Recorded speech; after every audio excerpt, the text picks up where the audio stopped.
একটি ছেলে, সে ত্রিপুরার রাজ পরিবারে জন্মগ্রহণ করে, কিন্তু সে অবৈধ সন্তান, ইললেজিটিমেট চাইল্ড। কাজেই সে কিন্তু রাজপুত্র, কিন্তু রাজপুত্রের সম্মান বা মর্যাদা সে কখনোই পায় না।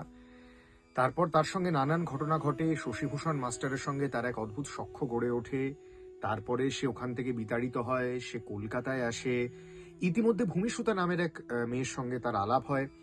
ভূমিসুতাকে সে কলকাতায় এসেও ভুলতে পারে না, সে নানান ঘাত প্রতিঘাতের মধ্যে দিয়ে যায়।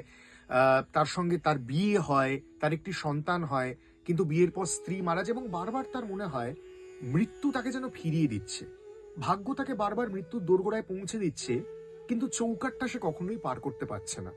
এরকম ভাগ্য বিড়ম্বিত হতে হতে তার মোহনদাস করমচাঁদ গান্ধীর সঙ্গে দেখা হয়। সে কলকাতার এই স্বদেশী বিপ্লবের সঙ্গে জড়িয়ে পড়ে। সমস্ত কিছুর পরে সে আবার ভূমিসুতার কাছে ফিরে যায়। কিভাবে ফিরে যায়? আর মাত্র 2 পর্ব বাকি। সুনীল গঙ্গোপাধ্যায়ের লেখা প্রথম আলো, মির্চি গল্প, গোল্ড মাইনে আমরা আপনাকে এতদিন শুনিয়েছি। শেষ 2 পর্বে ভরতের উপাখ্যান শেষ হচ্ছে। আমার জন্য এক অভূতপূর্ব অভিজ্ঞতা, এক অভূতপূর্ব যাত্রাপথ অভিনেতা হিসেবে এতগুলো ইমোশন কভার করা। সুনীল গঙ্গোপাধ্যায়ের কল্পনাপ্রসূত চরিত্র সেহেতু ভরতকে দিয়ে তিনি সবকিছু করিয়েছেন এবং আমার ওই যাত্রাপথে সামিল হতে পেরে দুর্দান্ত লেগেছে। আপনাদের কেমন লেগেছে জানাবেন। আর প্রথম আলো শেষ 2 পর্ব শুনবেন youtube.com/mirchi বাংলায় আর গানা অ্যাপে।